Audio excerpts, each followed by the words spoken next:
For many years, Ellen DeGeneres built her image around being kind, humorous, and welcoming to everyone. However, behind the scenes, a very different narrative has gradually started to surface. Now, a former employee has decided to speak out publicly. And what is coming to light as a result? If these claims turn out to be true, they could make Jeffrey Epstein look less shocking by comparison. The person speaking up is Kane Allen, who first gained attention online through his reactions to cooking videos. His content felt genuine, unfiltered, and entertaining, and it quickly spread across the internet. That's the mac and cheese! Okay, so what I did was just make a roux. I melted some butter and some flour down and cooked What's it a for roux? just I ain't little never bit heard to of get that. flour taste out of it. Then I added to it some milk, and if it starts to look a little Okay, I too do thick for like you, milk just in add my a little mac bit and more in cheese. It there. makes it really And then creamy. to give it an extra zing of flavor. Oh, I girl, you like just to dropped put that whisk in that some pot. Dijon Oh, that's unsanitary. I don't know if I can eat after her. Soon, he gained attention from the Ellen Show team. Just like that, he moved from creating videos at home to joining one of the biggest daytime shows in the country. At the beginning, it seemed like a dream come true. He also received his own segment, Omelin, where he continued what made him popular, reacting to food with his signature energy on the show again. Right. Okay. That ain't good. Then I'm gonna add my sour cream. This made me I'm nervous. adding sour cream, but this is how my mama make it. And if it ain't broke, don't try to fix it. It'll be good as hell. Just stop up. Okay, it's the old school way. Add a little sour cream. And in public, he has clearly shown that he was thankful for the opportunity. Anyone in his place would likely feel the same. But behind the scenes, the situation was not that straightforward. According to Kalen, although he personally did not face the worst of it, other staff members kept approaching him. One after another, they began opening up about their experiences, talking about how they were treated, how disrespected they felt, and how the workplace was very different from what people saw on television. And then I felt like I was kind of like putting on or maintaining a persona because I felt like I had to be the version that the audience knew me as and not the person that existed before then. I felt like New York gave me the opportunity to be that person. It literally felt like I went back to New York and picked up a life that I had stopped. Oh, wow. And got to do it, you know? But I think going back to like me and the whole Ellen of it all, when you've done this work at such a high level, Right. when you go to other places and you just see how people aren't being treated fairly, people not being paid their worth, and it being very touch and go, and you learn that it is also very smoke and mirrors, it's very popularity based. It's all based on like who you like. Okay. And because there's been many times, there are a lot of people that have gotten a lot of awards, a lot of accolades. And I've been on set with them. And they have not been very good at their jobs. But yet they get the glory. You know what I mean? I can. And I think as these things started to happen and started to become clear to me and I started to see them, I said to myself, I think I'm just going to be the change that I want to see. These were not just isolated complaints. A clear pattern was forming, and that is when the situation started to get more serious. Kane said he wanted to speak out and support those employees by releasing a statement in their favor. But before he could take that step, he received a phone call, and it was not a friendly one. There were a lot of people, though, that came to me and they were like, but this was my experience or something like that, you know? And I think that's when I realized, because I do want to clear something up. Okay. There was a statement that I made. Okay. I'd written it, and the statement said, although that is not my personal experience, I stand in support of the staff and the people that have not felt that they have been given their due diligence here or something along those lines. Okay. That's what I said. I was ready to publicly say that. Correct. And then I got a call, and the call said that if I were to release that, then that would be against my NDA. So the real question, I guess, is were you silent or silenced? You know what I mean? And honestly, now looking back, I think what was frustrating to me is, one, I just think the whole situation was handled poorly, you know? And why? I felt like it became it came very like pointing the fingers. It became very much like you did this and you did yeah, this, you're and doing she did this to me. You're trying to tear me down. You're trying to destroy me and this, that, and it. Looking back, it changes the way people view his time on the show. It also brings up bigger questions about what kind of workplace was really being run behind the scenes. Changes at the Ellen Show after multiple allegations that it was a toxic place to work. 3 top producers have now, quote, parted ways. But the horror stories keep coming. One guest on the show telling Inside Edition that she was told, whatever you do, don't be funnier than Ellen. She spoke with Jim Murray. I need Dana DiMatteo. This audience member on The Ellen Show is now revealing how she went from thrilled to getting really upset. You just expect a lot when you go to meet like your idol, and then when you get disappointed, it's like such a letdown. In 2018, Dana DiMatteo flew from Chicago to Los Angeles and was delighted to be picked out of the audience to have some fun with Ellen.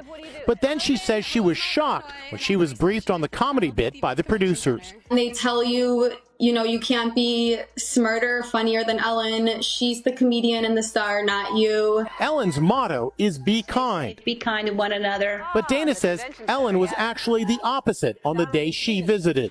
How does the Ellen we see on TV compare to the Ellen you saw when the camera stopped rolling? Totally different. She would only speak to the audience when the cameras were rolling. As soon as they turned the cameras off, she would not even acknowledge the audience. She would just sit on the couch, basically. Even when she exited, she just said what she had to say on camera and then walked off. Dana appeared in the Make It Rain segment, where guests can be drenched with money or water after they answer trivia questions. Wet and shivering, Dana says she was treated horribly by producers afterwards. They told us they were gonna give us dry clothes to change into, so they had us like waiting in a hallway by the bathroom, and it's almost like they forgot about us because we were waiting there for a good 45 minutes. And Ellen's alleged abuse wasn't limited to her professional life. It seems an old tweet from a fan account tied to the Ellen Show resurfaced, claiming that Ellen DeGeneres had eaten over 12,000 pizzas in her lifetime. At first, it sounded like a joke, just another quirky celebrity fact. But timing changes everything because around the same time, conversations about Jeffrey Epstein and his files started trending again. And online, certain groups began connecting dots that weren't exactly proven. Suddenly, pizza wasn't just pizza anymore, at least not in those circles. Even news channels began reporting on the horrible crimes this code word was referring to. Allegedly. I'm joined in the studio by Maya yet again. Maya, so the DOJ's massive dump of Epstein case files has turned some internet users into self-appointed digital sleuths. Online users are combing through emails, searching for hidden clues, and for some reason, they're now fixated on one word, pizza. Tell us why.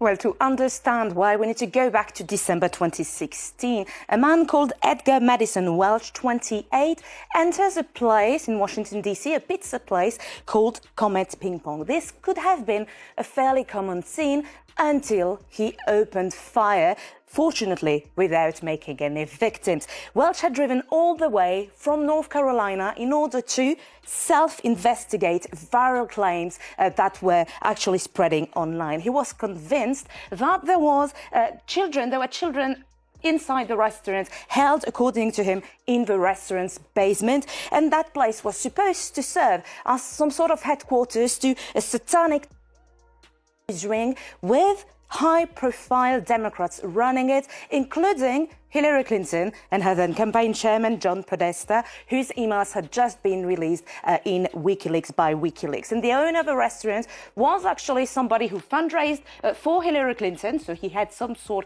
of links with her, but that was it. And that's why all the different theories started to be posted on this message board, political message board, 4chan. That was it. Pizzagate was born. Believers thought that there was some sort of evidence hiding in plain sight, that, for example, the word cheese, pizza, CP was code for child. And they thought that eventually, when Donald Trump was going to be the next president of the United States, he would reveal everything, he would expose the truth. But in fact, eventually, well, nothing happened. Why? For one, because Pizzagate was just a conspiracy theory, no credible evidence was ever found. Investigators obviously entered the restaurant, the pizza place in Washington, D.C. They didn't find any children hiding there, and especially in the basement, maybe because the restaurant had no basement to begin with. Now, there is no confirmed evidence for any of this. But once that idea spread, everything linked to Ellen DeGeneres began to be looked at again, including one well-known moment. In 2014, Ellen hosted the Oscars. During the show, she casually asked if anyone in the audience wanted pizza. She then brought out boxes and handed slices to celebrities in the crowd. It was playful, random, and very much her style. The audience laughed, and it became one of the most memorable parts of the night. But years later, that same clip is now viewed in a different way. Some online commentators now describe it as an inside joke, suggesting the reaction was about more than just pizza, but there is no evidence supporting this idea. The original footage shows only a light and fun moment during a live broadcast. Still, once people start searching for patterns, they often believe they find them, and you might think this is where the story ends for Ellen, but it does not. Another claim about her has recently started circulating. This one is even more difficult to believe. It suggests that a young chess prodigy once appeared on The Ellen Show and allegedly saw something disturbing backstage. According to the rumor, the child reportedly witnessed Ellen doing something strange and physically impossible with a rotisserie chicken inside her dressing room. We've been hearing a lot of scary about Ellen DeGeneres since the pandemic hit. And anytime somebody mentions her name as something that sounds like a conspiracy, most likely people are going to believe it. So a man is claiming that when he was a kid, he was a guest on Ellen DeGeneres' show. And while he was there, he seen her do some unhuman, scary shit. So this man was a child prodigy chess player. He was a guest on Ellen DeGeneres' show. He said he did the show and everything went well. But when he got off set, he seen something that he never thought he would ever see in his life. He said he came off set, looked to his right, and saw that Ellen DeGeneres' dressing room was cracked open just a little bit. He saw her in there, and what he saw scared him for the rest of his life. He said Ellen was eating a chicken, a rotisserie chicken. But it wasn't that she was eating a chicken, it was how she was eating the chicken. He said he saw Ellen DeGeneres dislocate her whole jaw, open her mouth as wide as it can go, and stuff the whole chicken in her mouth. You heard what I just said? This man said he saw Ellen DeGeneres open her mouth as wide as she can, dislocate her jaw, and stuff a rotisserie chicken in her mouth and swallowed it. One gulp. Then she looked at him and she made a hissing sound. You know what that means, right? Of course, after seeing that, he had to be scared. He ran to his dressing room, told his mother, and his mother didn't believe him. This shit sound crazy. Jump in the comments and tell me what you think. Because this is not the first time people was told stories about Ellen. The issue is there are no names, dates, or episode records proving this ever happened, only allegations. At the same time, older clips of Ellen interviews began resurfacing. One clip that drew attention featured Sean Combs years before his controversies became public. In that interview, Ellen asked him about a situation involving Chris Brown and Rihanna, which was already sensitive at the time. He seemed uncomfortable, tried to avoid it at first, then answered carefully, saying he did not judge people and outsiders do not always know the full story behind relationships. But nothing was ever clearly confirmed anywhere officially. It appeared as just a tense interview moment. Now people are re-watching it with a different perspective after later footage of Sean Combs' behavior surfaced years later in public discussion online again. Suddenly his words are analyzed, picked apart, and reinterpreted again. And just when you think Ellen's friendships and connections to controversial figures made her look bad enough, something even more surprising about her has come to light. A new claim suggests Ellen DeGeneres was involved in a bizarre rumor about Enhechi. Now let's be clear, there is no proof of that, no confirmation, only another rumor circulating in a case that has people questioning everything still. But the thing is, Enhechi wasn't just anyone. Back in the late 90s, she and Ellen were among the most talked about couples in Hollywood industry. From 1997 to 2000 were everywhere. Magazines' red carpets headlines. People even called them the first major same-sex power couple in entertainment. Then just like that it ended. And right after that breakup, and went through a very public mental breakdown. At the time it was brushed off as personal struggles. But now years later people are going back and asking what really happened to her. Oh, do you want to send her any well wishes? Sure. I don't want anyone to be hurt. Ellen DeGeneres is sending kind words to her ex, Anne Heche, amid her hospitalization following her life-threatening car crash. Vehicle into a structure. We also have a structure fire, 2-story single-family dwelling, heavy smoke showing. Keep everybody coming. While out and about in Santa Barbara, the former daytime talk show host gave a brief comment on the actress, whom she dated from 1997 to 2000. Have you spoken to Anne Hesh at all since her accident? If not, Do you want to... we're not in touch with each other, so I wouldn't know. It's seemingly true. Ellen and Anne have had little to no communication since their split. That's something Anne mentioned to E.T. a couple years ago. Ellen and I haven't spoken in years, and you know, in a relationship, and I think many of us have them, you come to a fork in the road. What do you want, and what do I want? And those goals, that intent in life, is determined by the individual. And her intent and my intent were different, and that's why we separated. Instead of being pulled out right away, she remained trapped inside that burning car for what some reports claim was close to an hour. Think about that. A full hour inside a wrecked burning vehicle. Eventually, firefighters got her out and rushed her to the hospital. At that point, the public was told she was in critical condition. Then the story shifted. First she was stable, then she was not. Then she was in a coma, and about a week later, she was gone. Just like that. Officially, the cause was listed as complications from the crash and smoke inhalation. That is the version most people heard, while others continued to question the details still today. Okay, it was just announced that Anne Hesh has passed away at the age of 53. Now, for those who recognize her, she was a big star in the 90s. But just a little background on the whole situation. About a week ago, she was seen driving her car very erratically through a neighborhood. And if you look at this photo right here, a bunch of people have circled that they believe that was alcohol, tiny little liquor bottles in the car.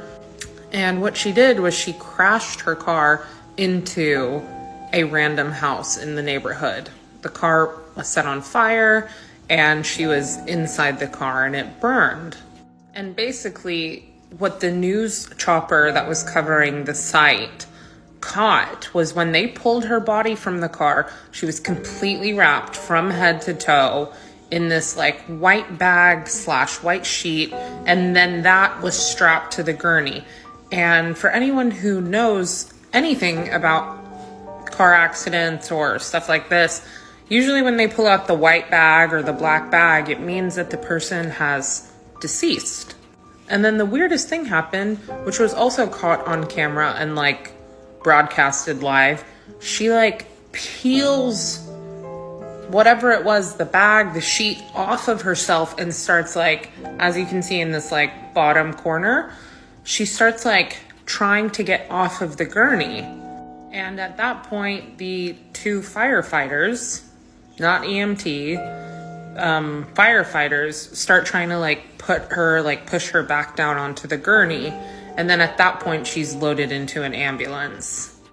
Now, reports came out and said that she just passed away and that she was in a coma immediately after or following the crash, and that she sustained severe head injuries on site, and that she is brain dead, but her heart is still beating. Earlier that same day, and had been seen in public purchasing a bright red wig from a local store.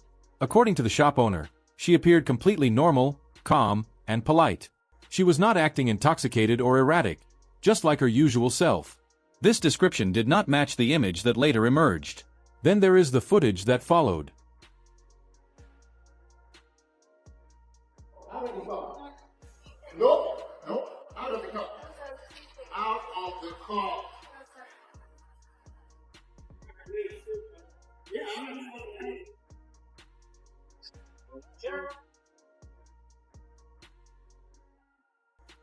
I'm out of there.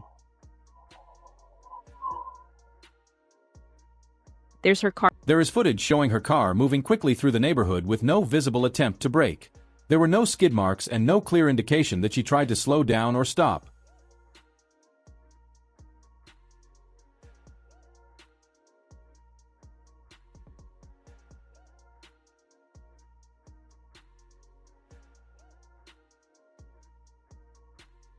So people began raising questions. Was she fully in control of the vehicle, or was something else going on? Online, a portion of users started speculating about the second idea, suggesting that she may not have been in control. Some even went further with unfounded claims about her past relationship with Ellen DeGeneres. However, it is important to note that there is no verified evidence supporting those allegations. We see Anne actually rip herself out of the body bag while they're trying to load her in the back of the ambulance. Again, on live TV, so they can't cut that out. Just for them to later come back and say, oh, well, they had to sedate her in the ambulance and she didn't make it once she made it to the hospital, which was weird. For them to find out it's a famous actress who at the time was filming a documentary on human trafficking, which they downplayed the human trafficking documentary at the time, because again, this was 3 years ago, but everyone knew who Anne had been dating for years at the time, which was Ellen DeGeneres. Although they were broken up, Ellen had moved on to someone else. There was a weird connection between Ellen and Diddy. Not only has Ellen had Diddy on her TV show multiple times, but Ellen also had this really weird nickname for Diddy that they try to not talk about anymore.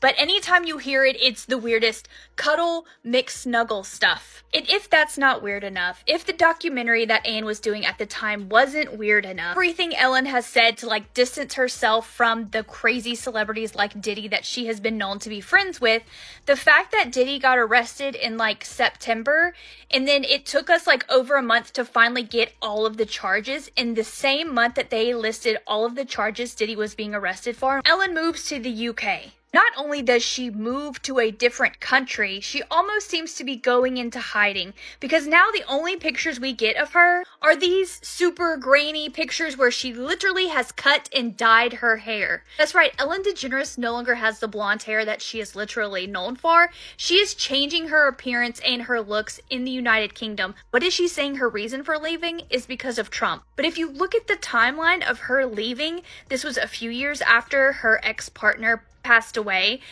and the same time Diddy is starting to get in trouble for all of the horrendous things he's been doing. Indeed, her own interviews before her death seemed to suggest that Ellen was somehow out to get her. Anne Heche explained how she was silenced by Ellen DeGeneres. Right before Anne Heche passed away, after 20 years, she finally started exposing the truth about what happened between her and Ellen. In the early 2000s, on the same day that Ellen and Anne broke up, it was reported all over the news stations that Anne had a nervous breakdown and she was actually hospitalized. And finally, after 20 years, Anne Heche said in this interview that Ellen was trying to silence her and she was actually the one that put her into the mental institution.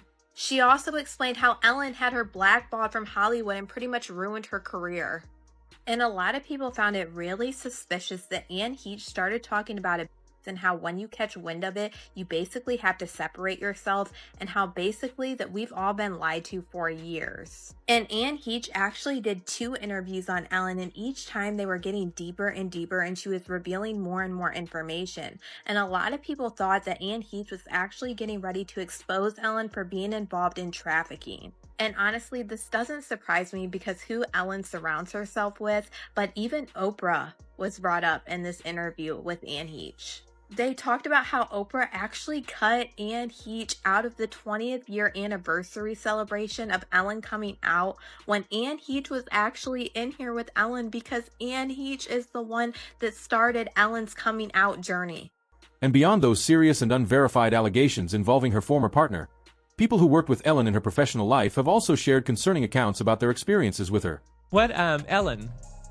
Ellen was really weird and not nice to me for most of my career, and because I opened for her in the 1980s. Oh, you did? When she was a headliner in comedy clubs, and not way before her big fame. Uh-huh. And so then when I would do her talk show in the 2000s, she acted like we just met, and I'm like, bitch, what? One of those times. I'm like, bitch, what? That's weird. Right. It's we go way back. What? Bitch, it's so creepy and weird. But, also the other thing was David Bowie had been on the show, and he was so excited that the night before that I had come to his show wearing this giant Chinese emperor outfit. He was really thrilled about it, and he talked at length about it. And she cut it out of the show, which made me so mad. And the producer, who's a really good friend of mine, had to call me and tell me, I can't believe she did this, but she cut it out of the show. But you need to know that he was going on and on about your outfit. He loves you. God said your name. So which is so rude. That is so gross. I don't know if it was personal. Maybe it was for time. Right. But still, I'm going to take it personally just because I decided to. You should have sent her a note and said, send me the footage. I'll post it to my YouTube. I know it exists somewhere. From former employees, guests, and even past partners, some people have claimed there was more to Ellen than what was shown publicly. These accounts have resurfaced online and are being discussed again, leading to renewed attention around her public image and workplace reputation.